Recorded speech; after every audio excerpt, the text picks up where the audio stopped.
Shalom. So we were all at that mountain last week, Thursday. And we were all at that mountain 3,000 years ago. This week, this Wednesday, marks the first day of the month of Sivan, which exactly 3,333 years ago, our ancestors, and us too, encamped in front of this incredible mountain. The mountain, of course, is Mount Sinai.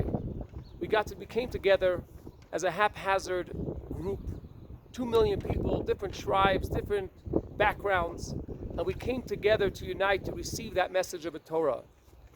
As our sages say, we point to the Torah reading, it says the words, Vayichan Sham Yisrael Neged Behar, and Israel encountered as one person. We were all united. That mountain kept us going for many thousands of years. We became a people, a connection, a family.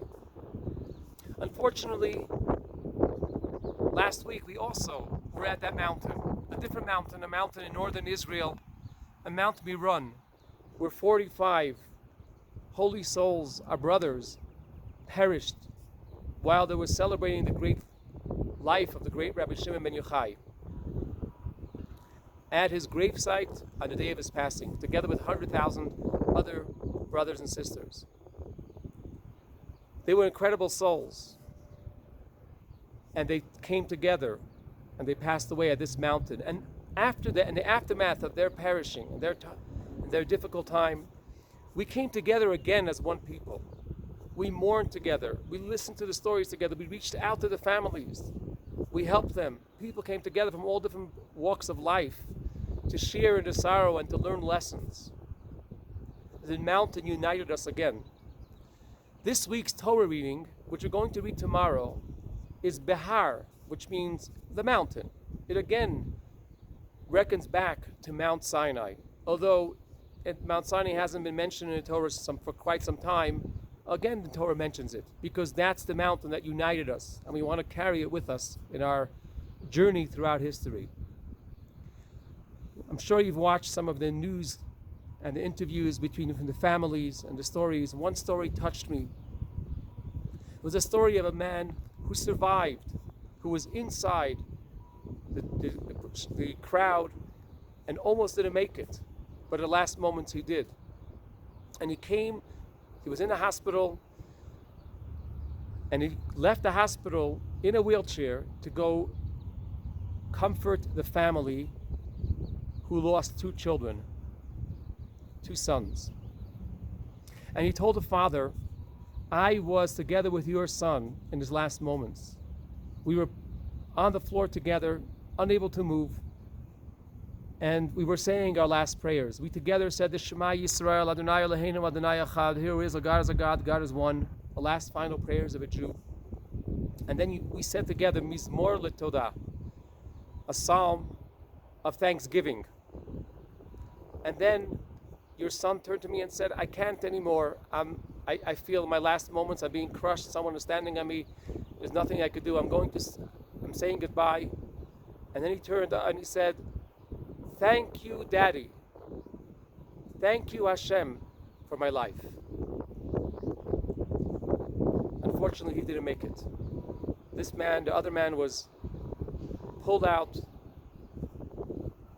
taken to the hospital, and then airlifted to another hospital, and he survived.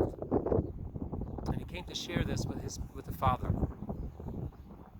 Watching this, it was so incredible to think of somebody who was in the midst of a panic, in the midst of giving his life back to the Creator, and yet in the mindset of giving thanks to the Creator for life. Incredible people, incredible souls. We were all there. These are our people.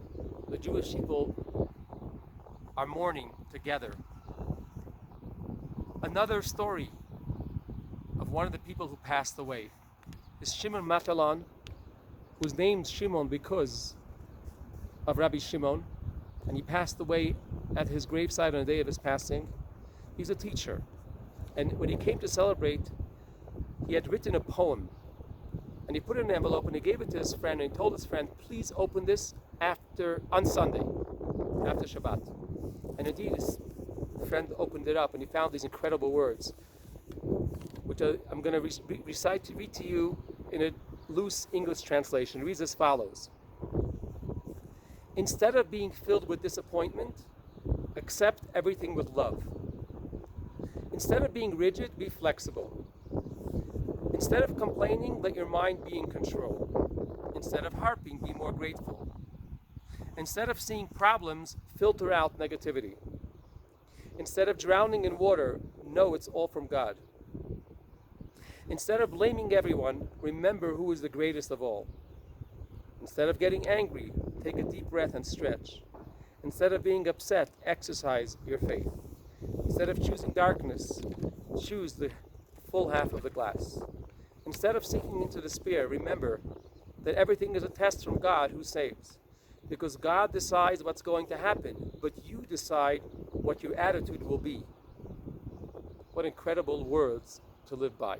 May God comfort Am Yisrael, the nation of Israel. May God comfort our brothers and sisters. May we all experience the true redemption when we know no more sorrow. Shabbat Shalom.